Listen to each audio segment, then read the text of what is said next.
So one day I was driving along and sometimes you don't realize you have a light out until either somebody points it out or you see that it's out. And so with headlights, I was looking in the vehicle in front of me and noticed, hey, the one on the right side is out. So I thought it was just a bulb. And then I took it apart.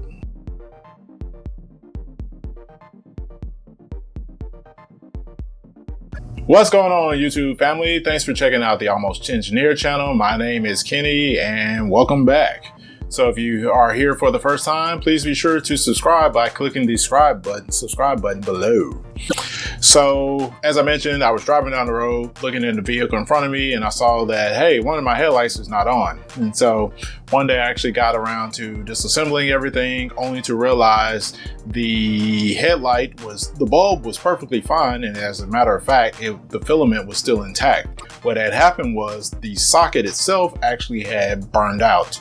So I don't know if water got in it or something else of that nature, a arc happened, I'm not fully sure, but I knew it was burned out and it was not working. So I was like, all right, well, I gotta fix that. So the engineering level for this particular project is degree holding, also known as the advanced. The reason being is you have to be familiar with working on a car and also have a low level concept of electrical and wiring schemes.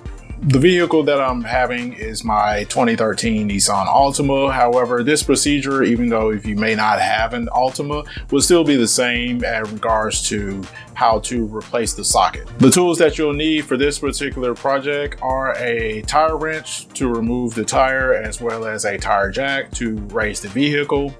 You'll also need some heat shrink, a heat gun, wire strippers, and you'll need a replacement socket for whatever type of socket that your headlight requires. And I would also recommend replacing the headlight bulb in this socket because since this bulb has already been identified as being defective, whether it's the socket's fault or the bulb's fault, you don't want to put that back in there again. It's best to just start over with a clean slate to eliminate any other future problems. You'll also need to have a flathead screwdriver and a Phillips head screwdriver, and that's to remove the plastic parts that are in the wheel well, as well as underneath the front of the vehicle where the bumper is located.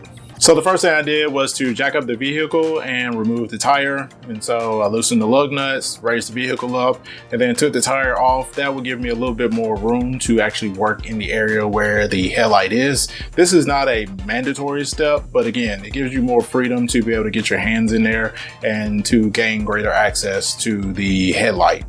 I put the tire underneath the vehicle, so if there's a chance that the vehicle were to slip off the jack, it will land on the tire and not fall straight on the ground. Yes, I could have used jack stands, and yes, I did put a jack stand underneath it. However, safety first, so it's better to have more safety precautions in place than to have fewer. So the jack stand and the tire were still there. The next thing I did was to remove all of the plastic from the vehicle and in the wheel well. And so that plastic, again, is blocking access to the headlight. And since you have the tire removed, it's easier to remove all the plastic to be able to get to the headlight bulb. And so here you'll need to use the flathead screwdriver to remove those locking tabs. And then once you get all the tabs out, the plastic will come straight off. Also, some places actually have screws instead of tabs. So same concept, remove the screws, the plastic will come off. Once you have all of the plastic removed, then you'll need to remove the headlight bulb. So the headlight, you just twist it maybe a quarter of a turn, quarter to a half turn, and then pull back and it will come out. So now that we have the headlight bulb out, next thing to do is to cut off the socket. And so I cut it fairly close to the socket end of the wire. The reason being is because you want to have most of the original wire still left, just in case something else happens in the future. You still have that full length, or as much of that length as possible, still available. After you've cut off the old socket that's burned out, you'll want to put on the new socket. And so I bought some sockets from eBay. It wasn't too expensive.